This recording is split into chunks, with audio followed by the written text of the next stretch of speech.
Hola a todos y a todas, bienvenidos a un nuevo podcast de Descubriendo Canadá, un espacio que lo hemos creado para invitar a latinoamericanos y latinoamericanas a que nos compartan sus experiencias de vida en este gran país. Así que el día de hoy nos acompaña otro invitado especial. En esta ocasión se trata de Carlos Bracamonte. Carlos es periodista y especialista en temas de inmigración. Es del Perú. Migró hace 8 años, actualmente reside en la provincia de Ontario. Eh, es interesante el perfil de Carlos porque aparte de eso es director de una revista hispanofón, que ya lo hablaremos en el transcurso del día de hoy en este conversatorio, así que también estamos en presencia de un emprendedor. Mi querido Carlos, mucho gusto, gracias por haber aceptado nuestra invitación. ¿Cómo estás?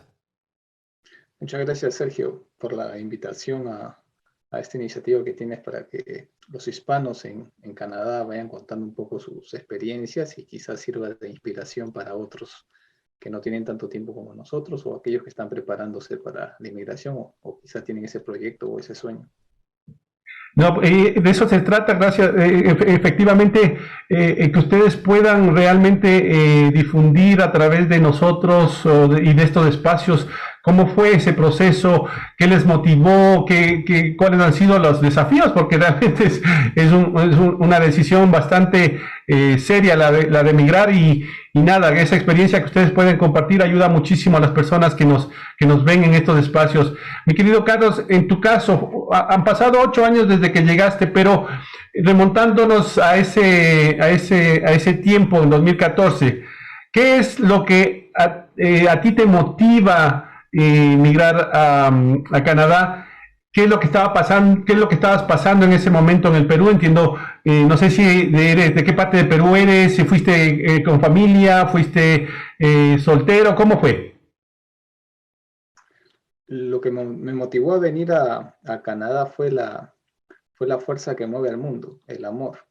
Me, tenía ahora es mi esposa, pero éramos enamorados con mi esposa Sandra.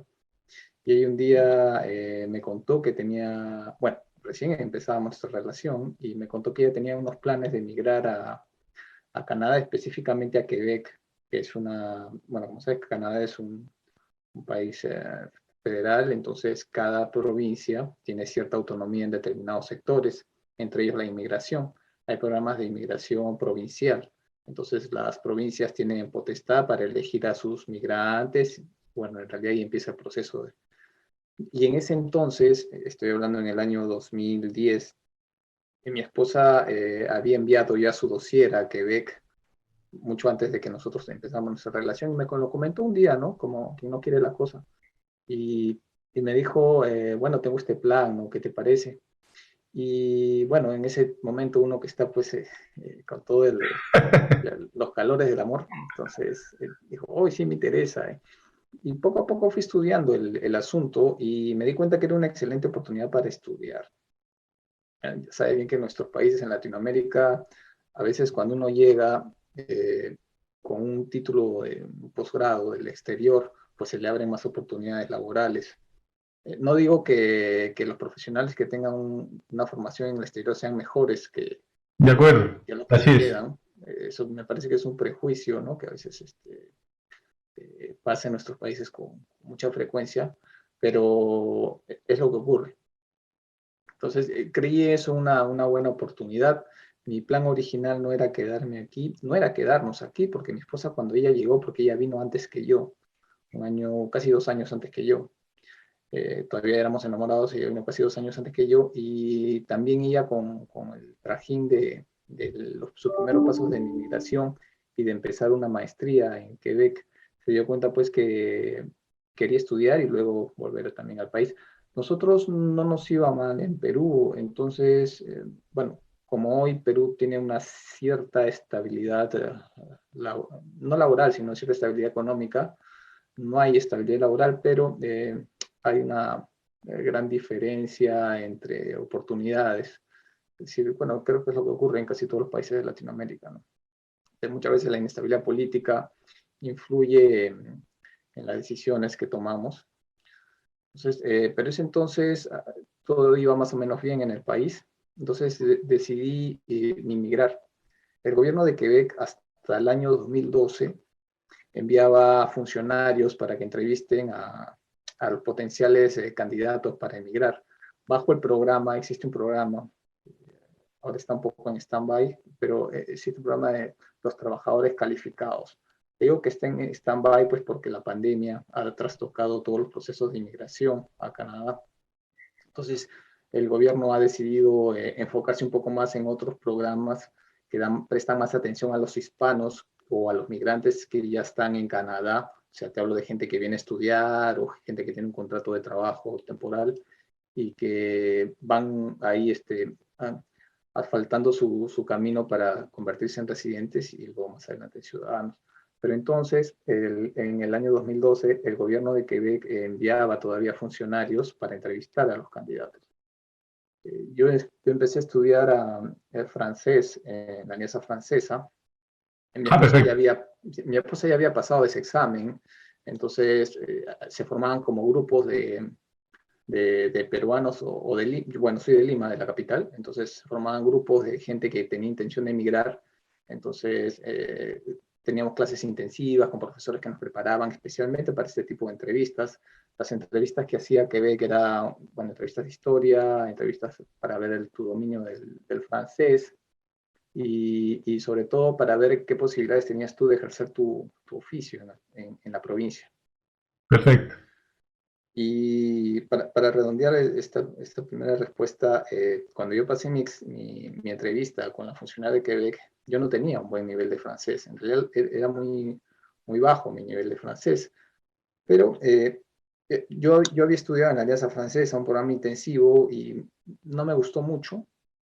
Y decidí estudiar por mí mismo el francés, viendo películas francesas, bajo la lógica que yo iba a aprender de esa manera, ¿no? Con subtítulos y leyendo libros, etcétera. Pero me enfoqué mucho en investigar sobre la historia de Quebec. Como periodista me había dado cuenta pues, que había periodistas connotados en Quebec que habían llegado a ejercer altos cargos públicos, incluso hubo 2 primeros ministros en Quebec. La historia de Quebec es bastante compleja, es la provincia llamada independentista de Canadá, ¿no? Entonces, cuando llegó el momento de mi entrevista, pese a que yo no tenía un buen nivel de francés, la funcionaria creyó que yo iba a poder, no ejercer mi oficio, pero creía que iba a poder ser un buen profesional o que iba a cambiar un poco mi rumbo, ¿no? Quizá no ejercer el periodismo, pero quizá ejercer el trabajo social o algunas materias que son como primas hermanas del periodismo. Entonces, yo le hablé mucho de la historia de Quebec, y entonces creo que eso la conmovió un poco y me dio La aceptación. sí, la aceptación o lo que se llama el CSQ, el Certificado de Selección de Quebec, que Perfecto. era el gran papel, el gran abre puertas, ¿no? para Canadá, ¿no? O por lo menos para llegar a Quebec. O sea que ustedes, en tu caso, bueno, tu novia ya se había adelantado, vivía en Quebec y tú llegas entonces a Quebec.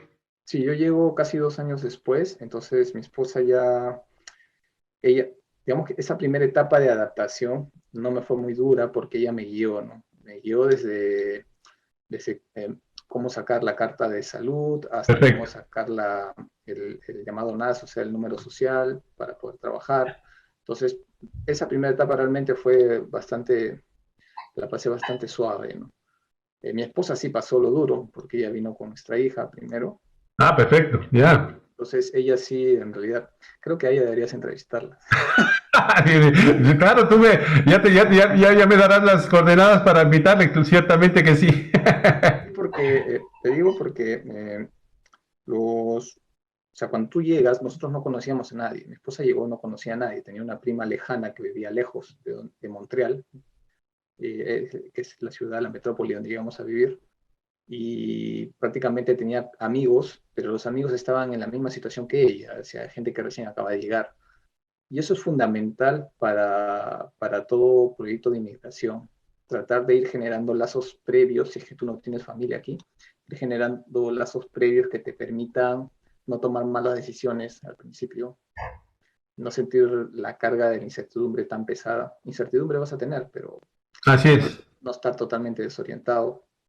Y finalmente, impedir que todas estas circunstancias se influyan en tu familia, que es lo que usualmente ocurre, ¿no? Familias que terminan separadas precisamente por el peso de que significa inmigrar, porque inmigrar Claro, es, claro, quizá luego conversemos un poco más, en realidad es toda una etapa, no es que migras y ya es una etapa que tiene un pico de altas dosis de frustración, de cuestionamientos, de por qué vine si allá estabas bien, por qué vine si allá era don Carlos y aquí soy don nadie, etcétera, ¿no? Pero eso poco a poco te vas como no adaptando, sino aceptando las circunstancias, porque toda decisión pues tiene consecuencias.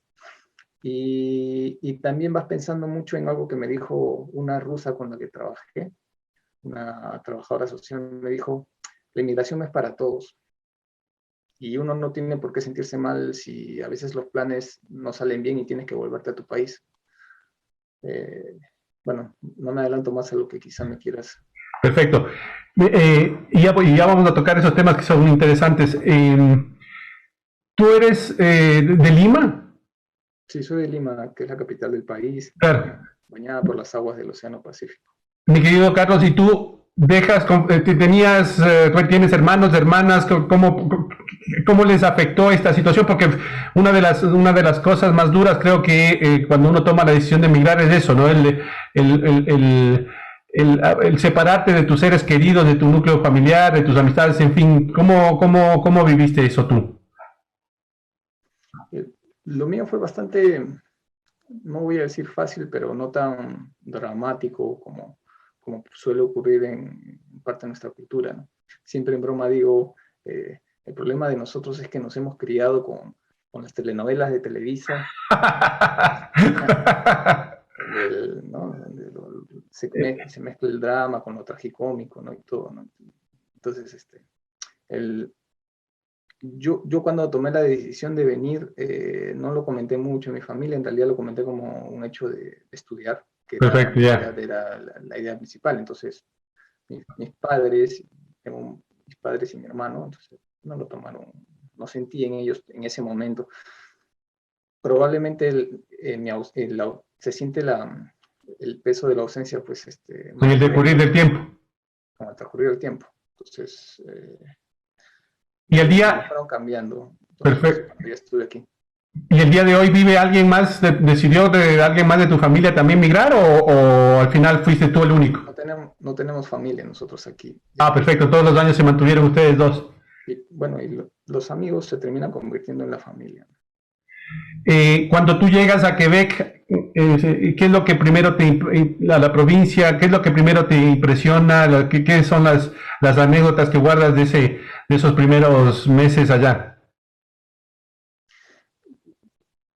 Por ejemplo, yo soy a mí me encanta mi país, me encanta el Perú, por más que yo lea noticias, o sea, el menú informativo es siempre noticias malas, ¿no? Que es lo que en realidad vende un impacto. Pero por más que me digan eso, cuando yo llegue revuelvo a Lima y escuchar a las 7 de la mañana el ruido del tránsito, de las motos, y eso para mí es como energía. Y por muchos años, yo tenía la voluntad firme de volverme, pero Ah, ok, ya. y eso un sacerdote peruano aquí en Montreal nos dio un consejo, ¿no? Que yo trato de compartirlo a veces con algunos amigos que están nuevos y están con una situación de incertidumbre. Es que mientras tú tengas un pie acá y allá, nunca vas a poder asentarte o realizar o consolidar tus proyectos.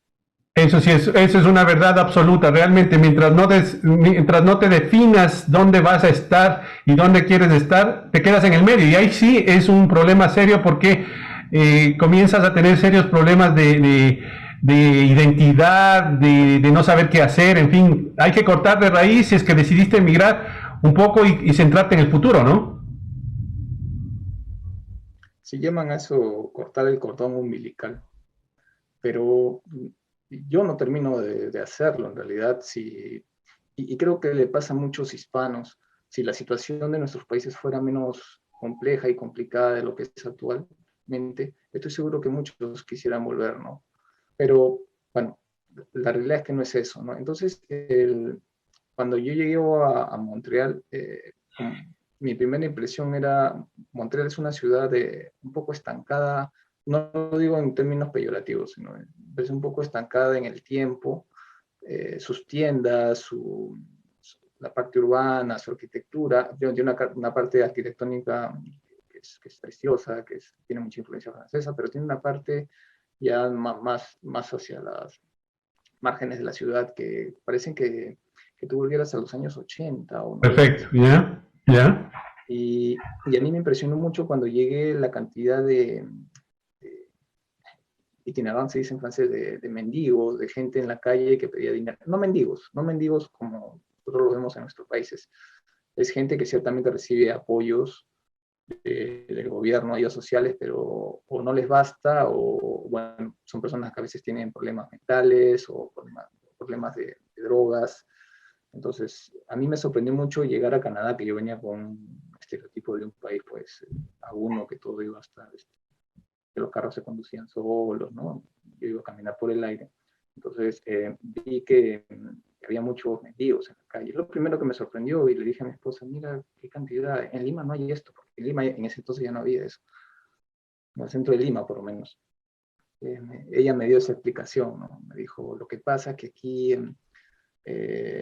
vivíamos cerca a un lugar de un hospital psiquiátrico, los dejan salir, ¿no? A ellos, ¿no? Ah, ok, ya. No sé si como parte de su readaptación a la sociedad, bueno, estas personas que tienen que medicarse, etcétera, pero que pedían dinero por las calles.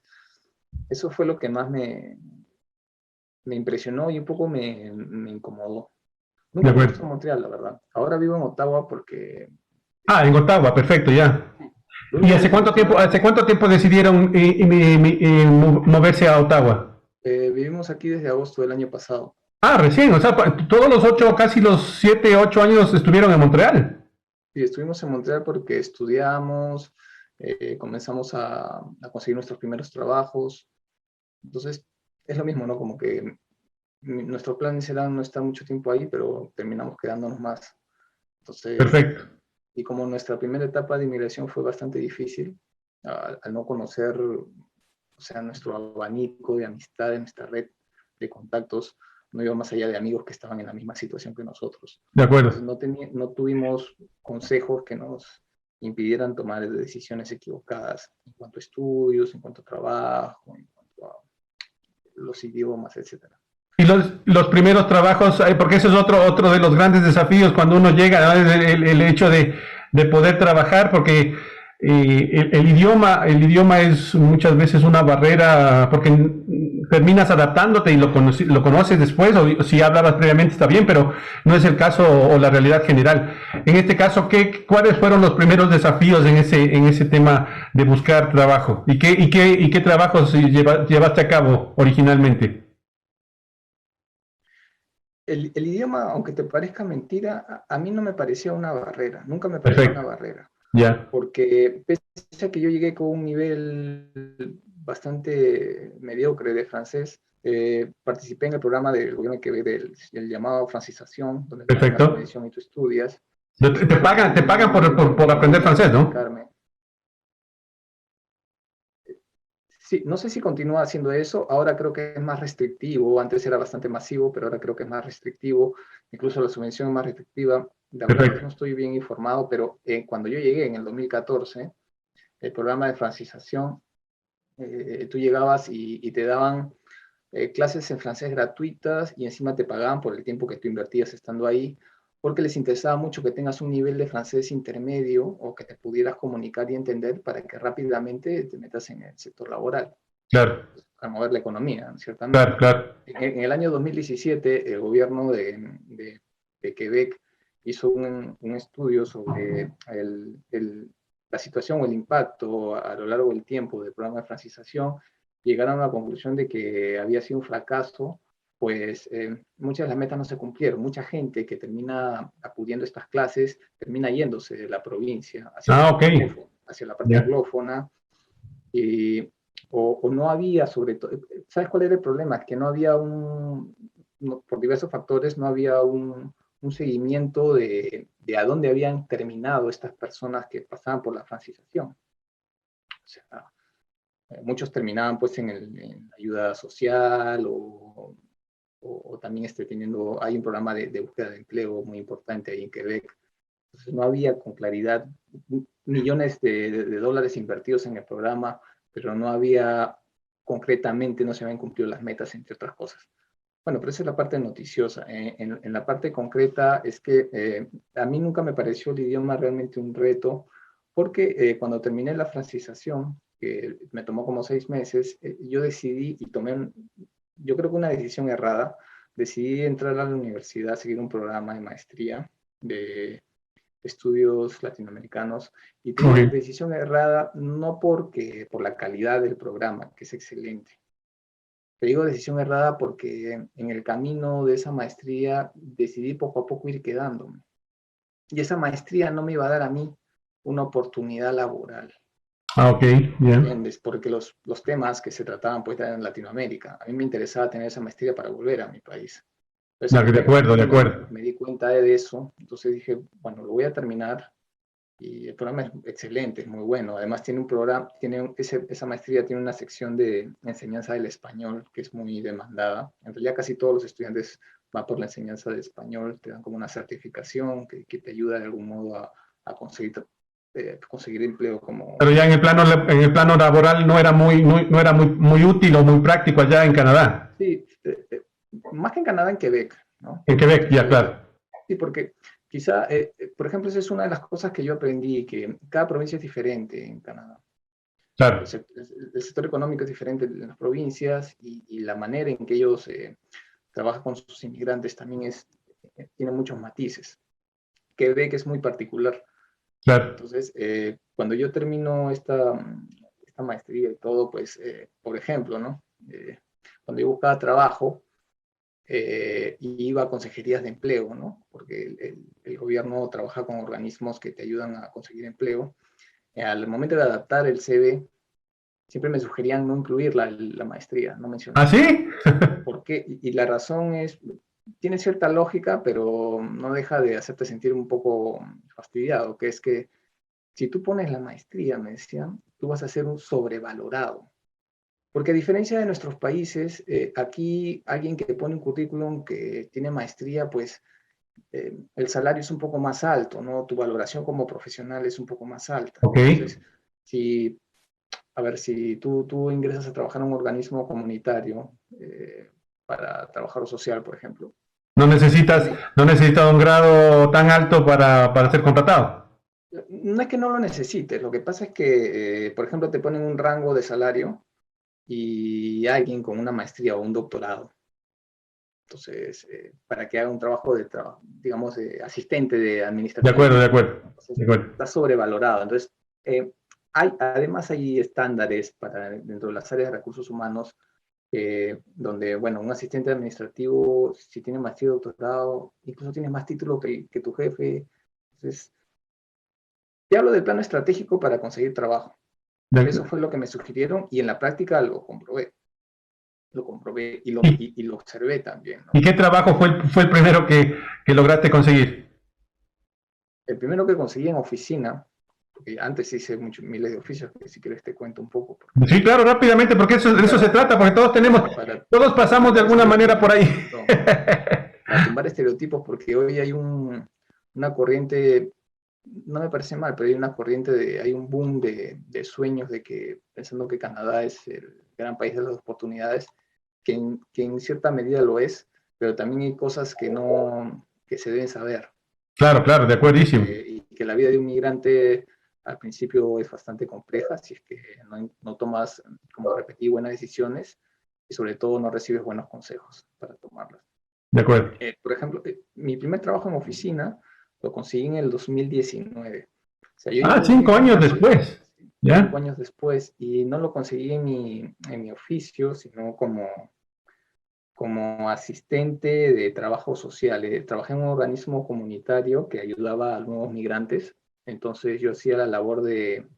eh, hay muchos demandadores de asilo, ¿no? Es gente que requiere orientación para culminar sus etapas, pedir su permiso de trabajo, cuando ya son aceptados a quedarse, necesitan pedir la residencia, trámites migratorios. Yo aprendí mucho, me gustó mucho también, y como parte de mi trabajo era también ser responsable del banco de alimentos. Eso no existe en nuestros países, o existe de otra manera. Aquí la gente, los migrantes sobre todo, y las personas de escasos recursos, van una vez por semana a unos locales donde les regalan alimentos, algunos a punto de vencer, pero digamos de De buena acuerdo. calidad, que se pueden comer, ¿no? Entonces, yo pasé también cuando llegué, hice mis colas en los bancos de alimentos, Perfecto. que es lo usual, es lo que he visto usualmente entre los inmigrantes, porque además es una ayuda que tú tienes, ¿no? Porque, digamos, El tema económico, claro, el tema económico es importante. tú llegas con una bolsa de dinero, pero el dinero sale, sale, sale, y si no consigues trabajo, pues es una ayuda, ¿no? Me parece que De es acuerdo, fundamental, ¿no? así es. Y eso, y bueno, y al mismo tiempo era recepcionista, o sea, atendía las llamadas de la gente en inglés, en francés, bueno, y en español. Entonces ahí afiné mi oído. O sea, yo reemplazaba a la recepcionista, que era una ucraniana, a propósito de la guerra, era una ucraniana que había vivido 10 años en Argentina, hablaba un castellano perfecto, pero con su acento argentino, ¿no? Perfecto. Entonces, ella me enseñó cómo hacer la recepción, yo la cubría a medio turno, y ahí eso me dio la oportunidad de abrir mi oído y Perfecto. aprender el francés y el inglés. Y te digo esto porque, a ver, uno sale de su país y rompe su zona de confort, que le llaman, ¿no? Su espacio, donde te puedes mover.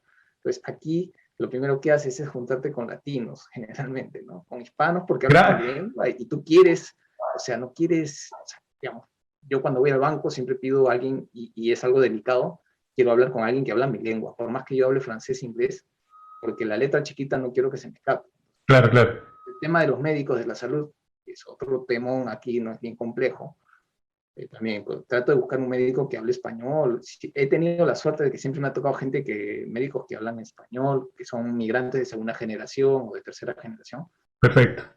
Y bueno, pero para no irme mucho por la tangente, ese fue mi primer empleo. Pero antes yo había hecho pues trabajos eh, trabajé, bueno, mi primer trabajo trabajé en una sinagoga.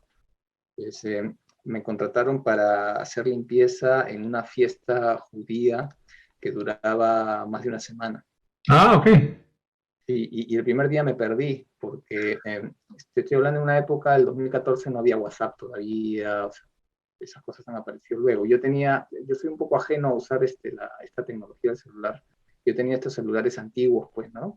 Ya, ok. Los Nokia Análogos pequeños, todavía, claro. y análogo totalmente. Entonces, y cuando cae la nieve aquí, a mí me enseñaron la ruta para llegar, pero al día siguiente no me la sabía, porque cuando cae la nieve todas las calles son iguales.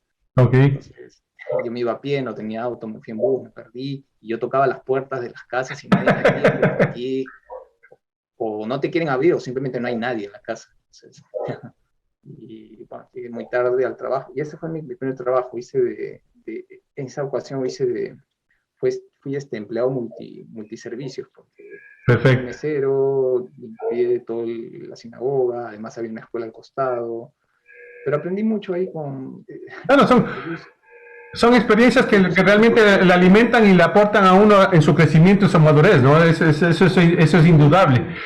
y Hoy, además, mi querido... perdón, sí.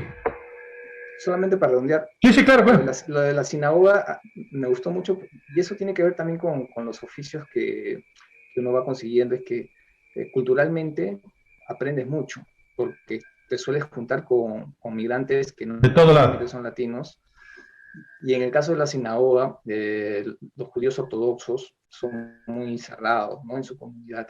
Pero a mí, que era el que limpiaba, el que movía las bancas, me permitieron entrar a sus ceremonias, a Ah, sus mira, qué ritos. interesante. Y ahí aprendí y me empecé a ilustrar en internet cómo hacían sus ritos para entender por qué hacían una serie de rituales dentro, que no entra nadie ahí, ¿no? Solamente si no tienes, o sea, ni disfrazado entras, porque ya se ven, son los jefes.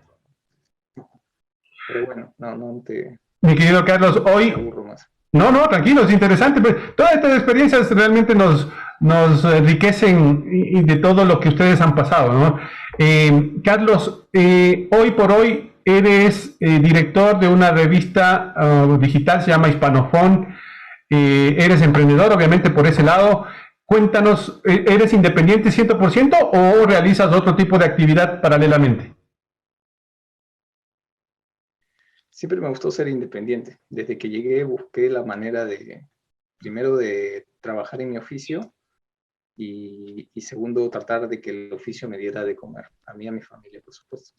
Entonces, cuando estuve en la maestría en la Universidad de Montreal, en el año 2016 me junté con 3 amigos también hispanos, y 4 amigos, y decidimos hacer una publicación digital para hispanos, porque lo primero que hice también aquí, por mi oficio, es buscar los medios de comunicación hispanos. Salvo uno, el resto no me convencía mucho o sea, tenían sus públicos, el reggaetón, el De acuerdo. entretenimiento, son temas que no me atraían a mí, cada medio tiene su espacio y su público.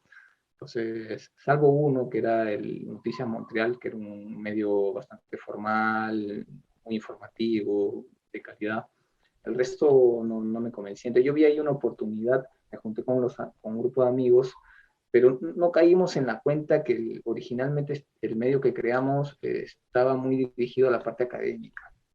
Cuando terminamos la maestría, le dimos un giro a eso, más informativo, y también me di cuenta de algo que es, yo creo que puede ser útil para un nuevo inmigrante que quiere iniciar un proyecto. Es que eh, yo no quería hacer, es decir, tenía que buscar auspiciadores o gente que me financie, pero yo no, desde el principio nunca quise tocar la puerta de la comunidad hispana, eh, porque yo quería que el medio sirviera de ventana para que los hispanos miren a los francófonos, en este caso cuando estaba en Quebec, y para que los francófonos vieran una oportunidad de negocio en la comunidad hispana. Perfecto. Entonces, no me interesaba mucho pues ir al mercado latino y decirle, denme publicidad para la comunidad hispana. Y como estaba surgiendo todavía, ahora ya está establecido, pero estaba surgiendo el tema de la diversidad y las minorías visibles, ¿no? Tenemos ahí una enorme oportunidad. Entonces, por Perfecto. ejemplo, nuestros clientes, la gente que nos auspicia y que nos llama, es la comunidad francófona, ¿no? Hablo de bancos, de empresas, de bancos comunitarios, de salones de empleo, que les interesa que los hispanos participen. Perfecto. Entonces hablo de hispanos que ya hablan más o menos el francés, ¿no? Entonces les interesa mucho eso. Carlos, una consulta y yo soy igual que tú, emprendedor, y emprendedor siempre también será un reto, ¿sí? Y claro, una cosa es emprender en Latinoamérica y otra cosa es emprender en un país desarrollado como Canadá. ¿Qué diferencias encontraste? ¿Te fue fácil entre comillas, emprender? Hoy, ¿cómo te permites a través del emprendimiento generar ingresos? Lo que pasa es que a mí me ocurrió algo que es, al principio yo no tenía muy claro el enfoque, sabía lo que quería hacer, pero no sabía a qué público en realidad dirigirme. Perfecto. Entonces, eso de plano hay que tenerlo, pues, bien, que sea Bien algo establecido. transparente, bien establecido. En segundo, ya en la parte formal, en realidad no nos fue complejo. Aquí hay lo puedes hacer en línea, todo. Nosotros trabajamos para darle mayor formalidad a la empresa con una contadora Perfecto. hispana, pero con muchos años aquí, con mucha trayectoria.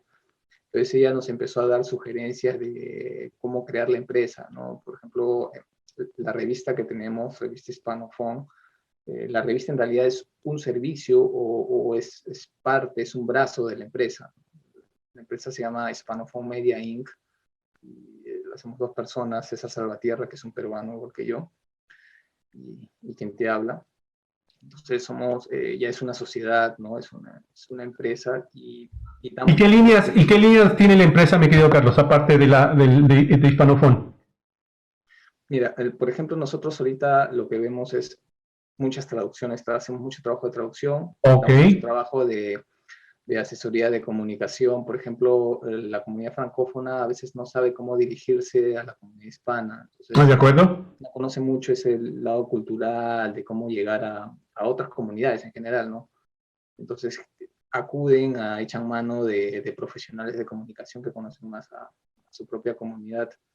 De Y acuerdo. también ahorita hemos abierto otro espacio para la parte de consultoría de inmigración. Nos hemos asociado con consultores de inmigración acreditados. Yo también Perfecto. hice estudios de inmigración y estoy tramitando mi licencia. ¿De acuerdo? Es otro espacio dentro de la empresa, ¿no? O sea, digamos, como que se va todo articulando, porque el medio de comunicación es la ventana donde ofrecemos directo o indirectamente los servicios que damos, sin que eso meie la parte informativa, ¿no? Perfecto. Y también damos mucho hincapié a historias de hispanos canadienses. A ver, y hoy por hoy, ¿cuántos colaboradores trabajan en todo el grupo, o sea, o en todo el grupo de empresas o de servicios? Ahorita somos cinco personas y dos colaboradores. Ya, Eh, Mira, la empresa la creamos, digamos, la revista la creamos en el 2016. La empresa empezó a tener ya como empresa formalidad en el 2019. ok, Y tú te preguntarás, ¿por qué pasó tanto tiempo? Es que yo y mi socio tuvimos que, pues, emplearnos en otras cosas. de acuerdo, claro. Yo he sido aquí soldador, he trabajado, o sea, olvídate, he hecho muchos oficios. César, mi socio, también ha hecho muchos oficios para poder sobrevivir, pero siempre con la idea de que en algún momento la empresa que tenemos nos iba a rendir poco a poco, ¿no? Ingresos que a largo plazo nos iba a permitir vivir con eso. Entonces, el tiempo que le dedicamos en esos años no era el suficiente, por eso que fuimos avanzando con mucha lentitud. De acuerdo, Intentábamos posicionar primero la revista y ahora ya tenemos un poco más de respiro en ese aspecto. de acuerdo. Entonces, ya la empresa como que nos permite contratar a otras personas para que hagan trabajos que a nosotros nos demandaban, por ejemplo, las redes sociales. Por más que uno, yo tengo 42 años, entonces, por más que uno se adapte, conozca eso, yo tengo un poco me quita mucho tiempo, no es una labor que lo tiene que hacer, creo, alguien que esté muy empapado con esto. Entonces, nosotros, los socios, los directores, preferimos ver la parte estratégica grande y ya no enfocarnos en esas labores, ¿no? Donde otras personas lo pueden hacer mucho mejor que nosotros. Hoy por hoy, los dos pueden vivir tranquilos con los ingresos que genera el emprendimiento.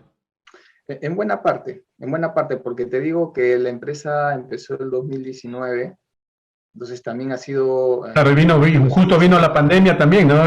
Sí, no, la pandemia tú sabes que ha tenido cosas, bueno, negativas, en otras Pero también ha tenido sus positivas temas para positivos. algunos. Entonces, nosotros tratamos de aprovechar ese Perfecto, espacio perfecto. y ahora, o sea, tenemos nuestros ingresos. En mi caso, yo también tengo otras labores, pero yo creo que lo importante es que ser dueño de tu tiempo y hacer algo que te guste, que te apasione, ¿no? Creo que eso lo hemos conseguido, todavía está por consolidarse ese proyecto. De acuerdo. Ahí, por ejemplo, mi querido Carlos, ¿qué les recomendarías a todas las personas que están viendo este espacio? Porque muchos, cuando tienen el deseo de migrar y efectivamente migran, van con un poco con el objetivo de trabajar, ¿no es cierto? De ser dependientes de. Y muy pocas veces vas con el objetivo, yo quiero ir a hacer empresa, es decir, yo quiero iniciar mi emprendimiento, yo quiero hacer. Entonces, ¿qué les recomendarías tú con relación, como emprendedor que eres, con relación a esto? Que no necesariamente solo el fin es trabajar, si bien tienes que hacerlo para adaptarte, también es factible emprender en esos países, en Canadá, ¿no es cierto?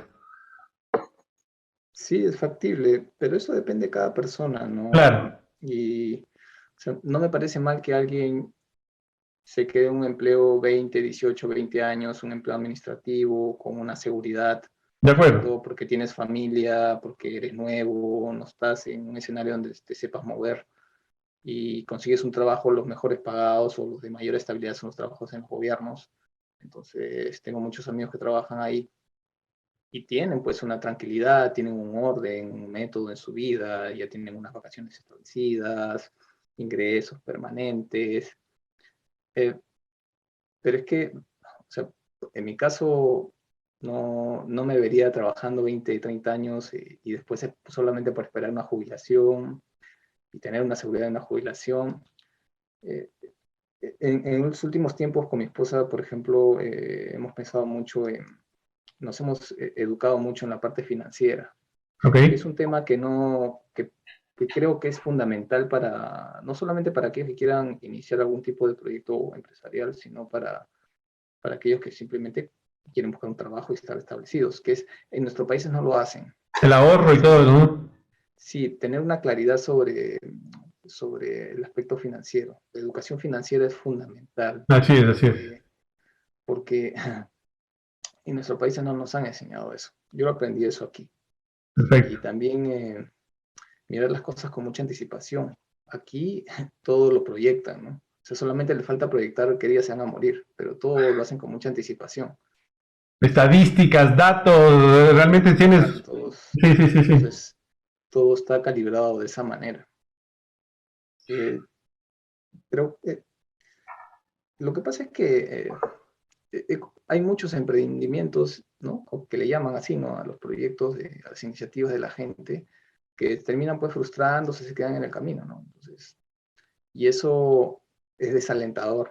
Claro, claro. Lo importante es tener un ojo Algo que preciso te en tu motive. espacio, ¿sí?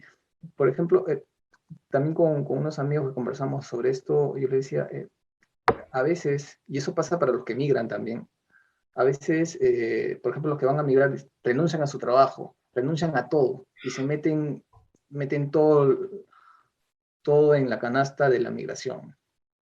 Y lo mismo pasa a veces con las iniciativas empresariales, ¿no? Renuncias a tu trabajo, renuncias a todo, dejas todo por ese proyecto. Y quizá a mí me parece un paso alocado, ¿no? Mucho riesgo, Eh, exactamente. Meter todo el riesgo, sobre todo si tienes familia. Si fueras soltero, bueno, caes parado, ¿no? En cualquier lado como los gatos. Claro. Pero planificar bien las cosas, ¿no? Planificar y si tienes este tipo de iniciativas, ten en cuenta que te van a mandar doble de tiempo para después desprenderte de tus trabajos formales, digamos, trabajos estables y todo eso. Mi querido Carlos, al día de hoy, con todo lo que te ha tocado vivir, ¿piensas regresar en algún momento a Perú a vivir o te vas a quedar ya allá? ¿Te arrepientes de algún momento de haber tomado esa decisión de irte a Canadá? Son varias preguntas, sí. Cuando conversas con la gente que es muy mayor aquí, te dicen, sí, yo quiero regresar porque yo no aguanto el invierno. Y conozco varios amigos que se han ido y por temporadas largas, ¿no? Ya están en la jubilación, pues que te llama la raíz, ¿no? Entonces se van a sus países ya por mucho tiempo, ¿no? En mi caso, creo que todavía es prematuro para saber si voy a regresar o no. ¿De acuerdo? Puede ocurrir cualquier eventualidad y puedo tomar... por ejemplo, para mí sería bastante fácil regresar porque mi trabajo lo hago prácticamente en línea, ¿no? Lo puedo hacer en Claro, cualquier parte. claro. El proyecto de la revista, los servicios que damos en la parte Son migratoria, virtuales, claro. son virtuales, ¿no? Ahora, ¿no? Eso es algo que ha acelerado la pandemia. Entonces, no tengo mayor problema de irme a Perú y vivir ahí.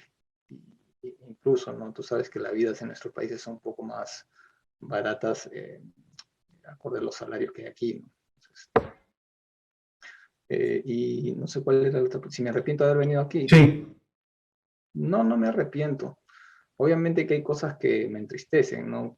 Que le pasa a todos los que emigran, ¿no?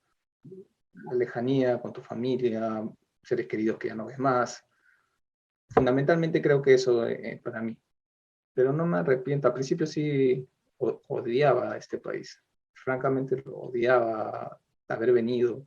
Pero era un odio motivado por las frustraciones que tenía, ¿no? claro, De claro, no claro. poder ejercer mi oficio, de por qué tenía que limpiar esto, hacer estos oficios, y no me daba cuenta que todos esos oficios me hicieron, bueno, voy a repetir un cliché, pero me hicieron más fuerte, ¿no? O sea, Claro, claro, claro. Todo es escuela, ¿no? sí, todo es escuela, ves tu límite, ¿no? También, hasta dónde puedes rendir, ¿no? Y no es una cuestión de ego también, porque conozco amigos que no podrían haber hecho esos oficios porque decían, no, pero si yo he sido esto en mi país, jamás, jamás. Yo era un poco más abierto a eso. Fue para mí un aprendizaje.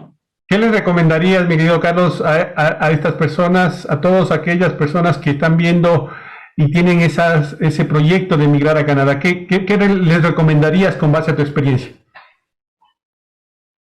Que se informen bien, que no sigan como loquitos. Ahora hay un boom de youtubers que te ponen pues información de que Canadá es la última Coca-Cola del desierto, y probablemente en algún sentido sí lo sea, ¿no?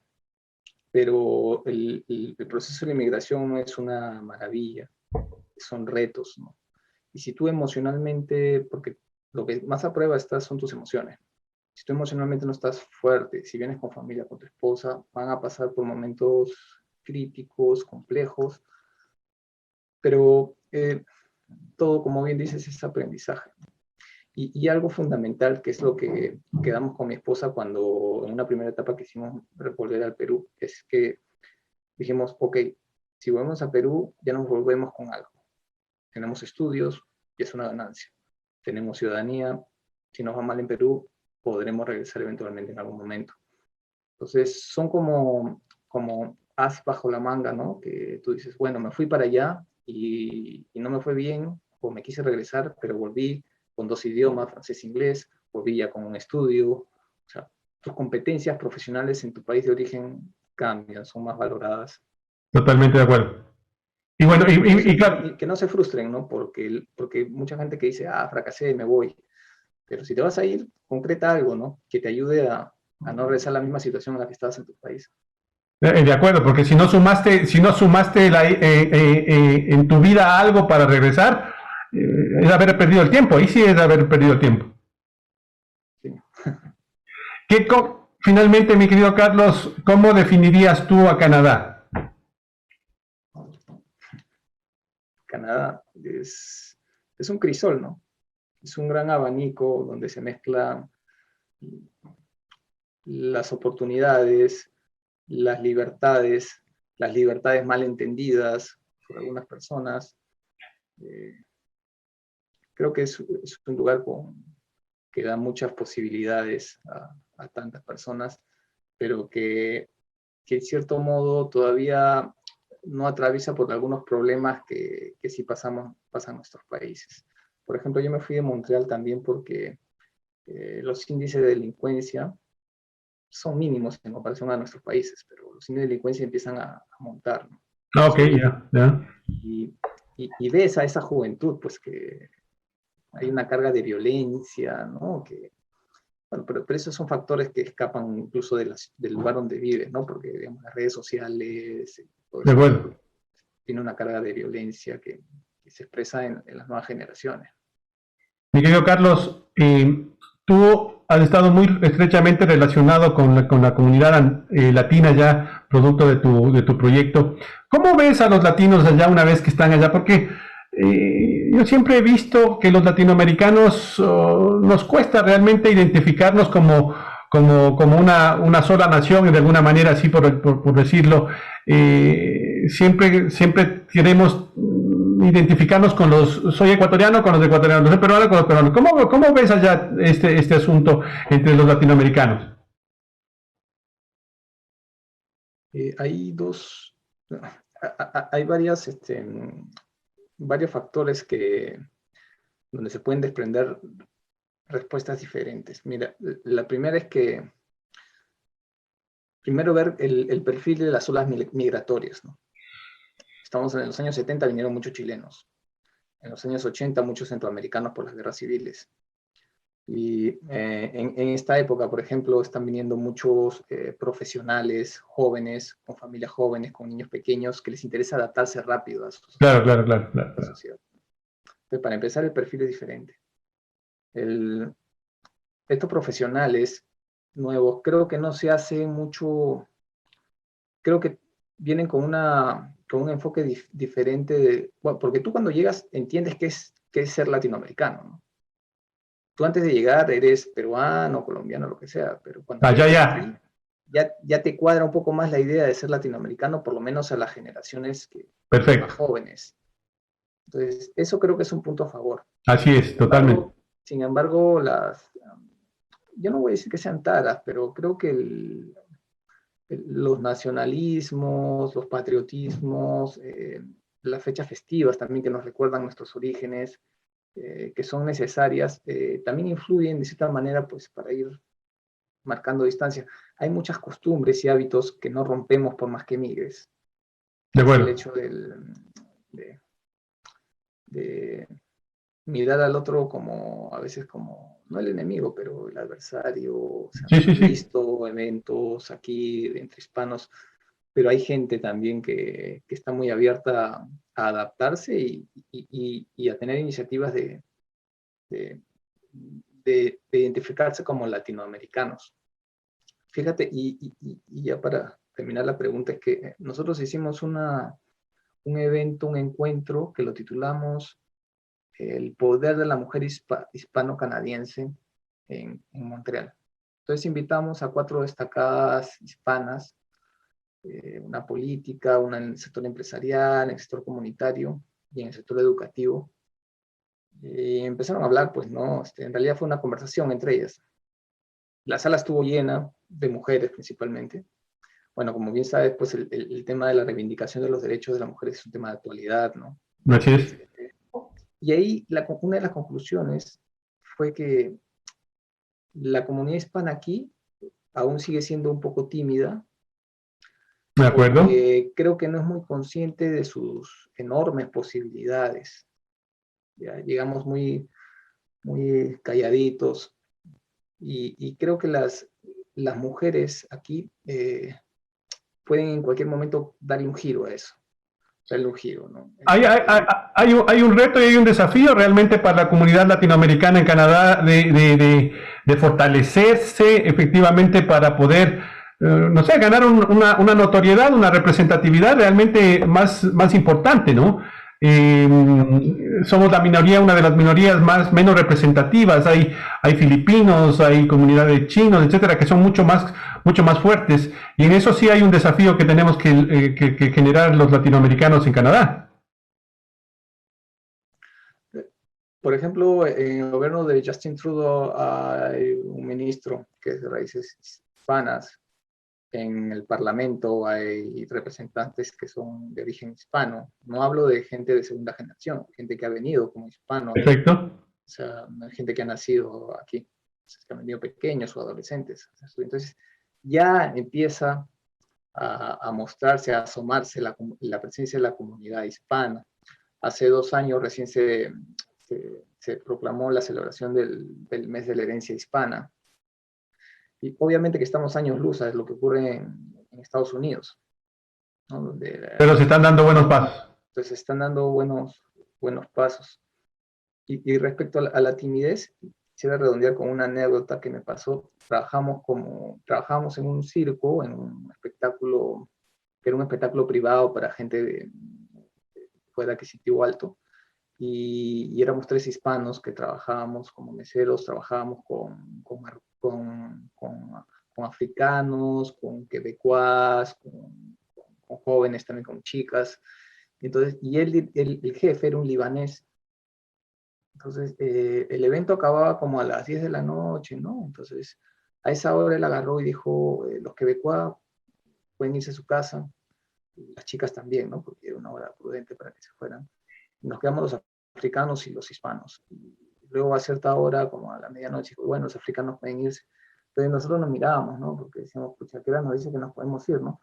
Bueno, para mí en ese momento yo me podía haber quedado hasta las 6 de la mañana como finalmente ocurrió, porque me pagaban por hora. Entonces yo dije, bacán. Claro, mientras me paguen. Y claro, mientras me paguen me sigo quedando. Entonces nos seguíamos quedando y nos quedamos como hasta las 6 de la mañana. Pero antes de irnos le pregunté al libanés por curiosidad, le dije, oye, ¿por qué tú al temprano has mandado a su casa a los quebecuas, luego a las chicas, ¿no? Obviamente, porque es una hora prudente que se vayan, luego a los africanos y a nosotros al último? Entonces me dijo, es que todos se quejan acá, todos se quejan de que mucho trabajo, la gente es floja, bueno, dentro de su... Claro, de su concepción. Que él tiene, su claro, concepción, ¿no? Entonces, la gente es floja, yo voto a ellos porque se están quejándose, no trabajan, pero ustedes los hispanos nunca se quejan. Trabajan callados y nunca se quejan. A mí me da mucha risa. Pero que tiene dos lecturas interesantes. Una que nos ven buenos para trabajar, tal vez, ¿sí? Pero otra también que de repente somos algo sumisos. A eso iba con la conclusión de este encuentro que hicimos con las mujeres hispanas. Es que somos ciertamente muy tímidos, ¿no? Y eso viene de una cultura de nuestros países de que uno no se puede ir del trabajo mientras el jefe no se vaya, ¿no? Claro, claro, claro, claro, de acuerdo. Ay, no te va, ya te vas, pero acá se respetan las 8 horas. Acá, por ejemplo, tú no puedes apagar la luz si esa no es tu función. O sea, aquí hay muchos, Ya, de parece acuerdo. exagerado, pero es que la gente cumple sus funciones y si la carta que estabas redactando llegó a la mitad y son las 4 de la tarde, te vas y si se derrumba la empresa, ese no es tu problema, Ah, porque se te respeta vas y mucho. Ah, ok. Qué interesante. y a nosotros que llegamos con experiencias de trabajar 10, 12 horas diarias sin derechos laborales, nos resulta, a mí al principio decía, esta gente es floja, esta gente es zarapada, y no, es que No, no, no. hay un respeto, De acuerdo, y así hay un es. respeto también, por lo menos en Quebec, yo soy nuevo aquí en Ontario, pero en Quebec había un respeto de el cuidado de la vida familiar. Por ejemplo, en Quebec, a mí me parecía muy curioso, el fin de semana las tiendas de ropa, centros comerciales cierran a las 5 de la tarde. Mira tú. Olvídate, pues, olvídate, en Perú, en Lima, esa hora que cierran la tienda, pues, Claro, claro, claro, claro. es hasta la medianoche. Aquí en Ontario es un poco diferente, pero también cierran temprano los fines de semana. Y Eh, yo eh, buscando los motivos, era por eso, ¿no? De algún modo, ¿no? el respeto que hay realmente al espacio familiar y personal de las personas, eso me parece un asunto bastante. Yo concibo a Canadá como un país que busca pues, constantemente el bienestar para los ciudadanos, Sí, en muchos aspectos, en muchos aspectos. en muchos aspectos. Mi querido Carlos, yo te agradezco. Podríamos seguir conversando. Mira que se nos ha pasado una hora y podríamos seguir compartiendo tus experiencias. Gracias una vez más por haber permitido compartir tu experiencia. Seguramente desde ya estás invitado a hacer cosas en un futuro, a nuevos conversatorios, en fin, para seguir un poco, creo que nos une esa visión de apoyar y de fomentar y de impulsar a la comunidad latinoamericana en Canadá. Así que desde ya invitado también, mi querido Carlos. Te agradezco a ti, Sergio, por la enorme iniciativa que tienes, que resulta bastante aleccionador sobre todo para la gente que está a punto de llegar o que piensa, tiene su proyecto de vida llegar y también una catarsis para los que estamos hablando del pasado. Nada, mi querido Carlos, gracias y estamos en contacto y nos seguiremos viendo realmente. Gracias, buen día. Te mando un abrazo ya.